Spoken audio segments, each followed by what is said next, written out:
Shalom saudara yang diberkati oleh Tuhan. Kali ini saya akan sharing tentang iman, dan kali ini kita akan buka di dalam Markus 10 ayat 46 sampai ayat yang ke-52. Jadi kisah ini tentang kisah seorang Bartimeus. Kita baca, judul perikopnya adalah Yesus menyembuhkan Bartimeus. Ayat 46, lalu tibalah Yesus dan murid-muridnya di Yeriko. Dan ketika Yesus keluar dari Yeriko bersama-sama dengan murid-muridnya dan orang banyak yang berbondong-bondong, ada seorang pengemis yang buta bernama Bartimeus, anak Timeus, duduk di pinggir jalan. Ketika didengarnya bahwa itu adalah Yesus orang Nazaret, mulailah ia berseru, "Yesus anak Daud, kasihanilah aku." Banyak orang menegurnya supaya ia diam, namun semakin keras ia berseru, "Anak Daud, kasihanilah aku." Lalu Yesus berhenti dan berkata, "Panggillah dia." Mereka memanggil orang buta itu dan berkata kepadanya, "Kuatkan hatimu, berdirilah, ia memanggil engkau." Lalu ia menanggalkan jubahnya, ia segera berdiri dan pergi mendapatkan Yesus.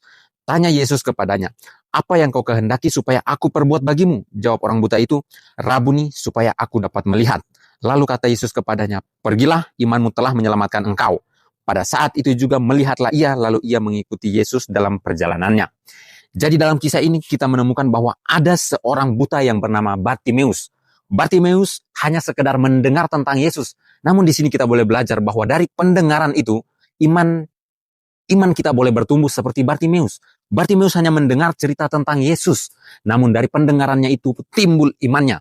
Kalau kita baca di dalam kitab Roma 10 ayat 17, di sana dikatakan bahwa iman itu timbul dari pendengaran, dan pendengaran akan firman Kristus. Nah, ini yang terjadi kepada Bartimeus. Jadi Bartimeus hanya sekedar mendengar saja, namun dari pendengarannya itu imannya timbul, dan ketika dia tahu bahwa Yesus orang Nazaret itu ada di dekatnya, ia mulai berseru kepada Yesus, "Yesus anak Daud, kasihanilah aku."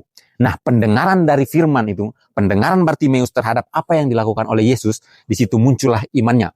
Dan ketika ia tahu bahwa Yesus ada di dekatnya, imannya itu dia praktekkan, dia tunjukkan bahwa aku percaya dengan apa? Dengan tindakan. Dia berseru kepada Yesus, "Anak Daud, kasihanilah aku." Namun di sini kita lihat apa yang terjadi ketika dia berseru, ada orang-orang yang menyuruhnya untuk diam. Tapi yang luar biasanya ketika orang-orang menyuruhnya diam, disitulah Alkitab bercatat bahwa ia berseru lebih keras, "Anak Daud, kasihanilah aku." Namun di sini kita lihat, kita baca di dalam ayat yang ke-49. Lalu Yesus berhenti dan berkata, "Panggillah dia." Di sini kita lihat, ketika Bartimeus semakin keras berseru, berhentilah Tuhan Yesus dan berkata, "Panggillah dia." Nah, dari sini kita belajar, ketika kita berseru kepada Tuhan dengan iman, itu akan membuat Tuhan memperhatikan kita.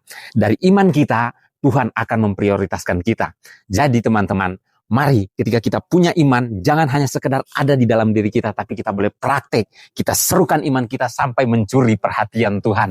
Sampai kita membuat kita diprioritaskan oleh Tuhan. Haleluya, Tuhan Yesus memberkati.